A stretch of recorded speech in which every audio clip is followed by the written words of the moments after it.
ہماری کامیابی اس کی بارگاہ میں جھکنے سے ہے، اسے یاد کرنے سے ہے، اس کا ذکر کرنے سے ہے، اس کا حکم ماننے سے ہے، اس کی بارگاہ میں سجدہ کرنے سے ہے۔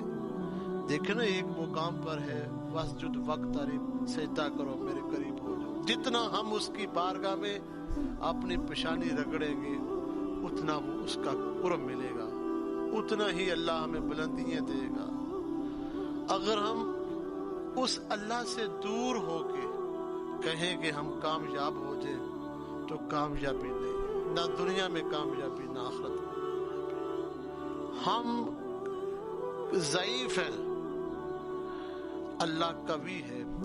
حضرت سری سکتی رحمت اللہ تعالی علیہ اکثر یہ جملہ بولا کرتے تھے، تو عجب ہے ان لوگوں پر کہ یہ ضعیف کبھی کی نافرمانی کرتا ہے۔ اللہ کے حکموں کی نافرمانی نہ کیجیے، اللہ تعالیٰ بہت بڑے ہیں۔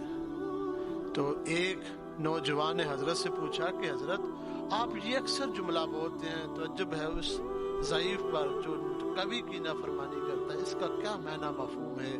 تو آپ فرمانے لگے ضعیف اگر دیکھنا ہے تو یہ انسان ہے، قوی ہے تو وہ خالق کائنات ہے۔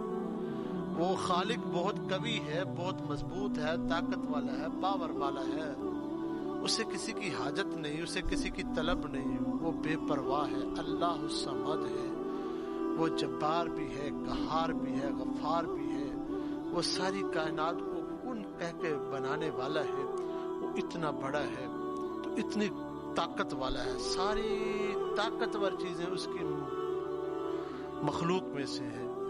تو اس انسان پر، اس ضعیف پر تو عجب ہوتا ہے کہ یہ کبھی کی نافرمانی کرتا ہے۔ دیکھیے اللہ نے مخلوق بنائی، شیر کو دیکھ لے کتنی اس کی دہشت ہے، کتنی اس کی ہیبت ہے۔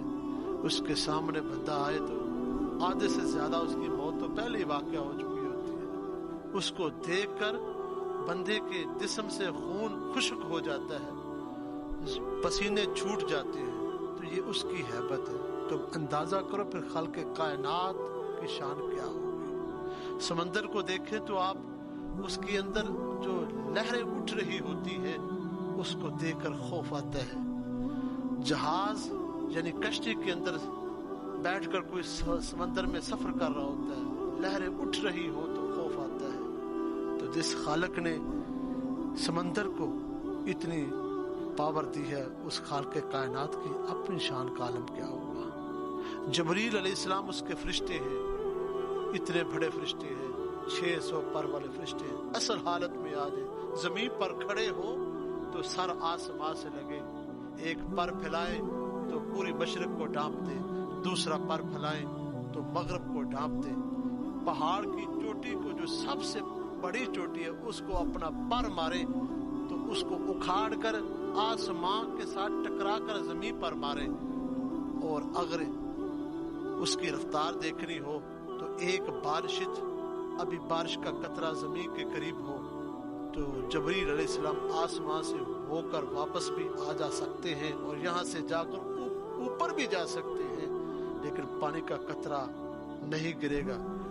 پانی کے قطرے کے گرنے سے پہلے پہلے یہ سارا سفر طے کر کے آ جائیں گے، اتنی پاور والے فرشتے ہیں۔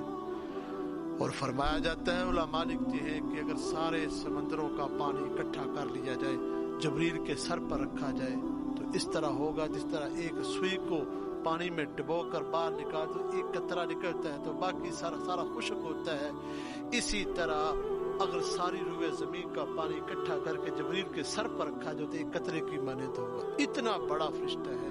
تو بتاؤ اگر اللہ کے فرشتہ اتنا بڑا ہے تو اللہ کی ذات کتنی بڑی ہوگی۔ تو حضور علیہ السلام فرماتے ہیں جب اللہ کی محبت ہوتی ہے تو یہی اتنا بڑا فرشتہ بالکل چڑیا کی مانند ہو جاتا ہے، اللہ کے خوف سے، اللہ سے ڈرتا تھا۔ تو اتنا بڑا فرشتہ ایک چڑیا کی مانند ہو جائے تو ہماری تو کوئی حیثیت ہی نہیں۔ اور بھائی ہم ضعیف ہیں، ہم کمزور ہیں، ہماری کوئی حیثیت نہیں۔ وہ طاقت والا ہے، وہ ہی بڑا ہے، وہ اسی کے ہی لائق ہے، اسی کو سجدہ کیا جائے۔ وہ اسی لائق ہے کہ اس کی عبادت کی جائے، وہ اسی لائق ہے کہ اس کے علاوہ کسی کو پوجا نہ جائے، وہ اسی لائق ہے اس کے علاوہ کسی کو سوچا ہی نہ جائے، باتیں بھی اسی کی، راتیں بھی اسی کی، اسی سے محبت کی جائے، اسی کے تذکرے کیے جائے۔ اسی لیے تو اس نے فرمایا یا ایھا الذین آمنوا اذکروا اللہ ذکرا کثیرا، جب بندہ ذکر کثیر کرتا ہے، اسے یاد کرتا ہے، اٹھتے بیٹھتے لیٹتے کھڑے ہوتے ہر حال میں اسے یاد کرتا ہے، تو بندے کی اس کے ساتھ محبت ہوتی ہے۔ جب محبت ہوگی، اللہ اکبر، وہ اپنی رحمت کا نزول فرما دے گا۔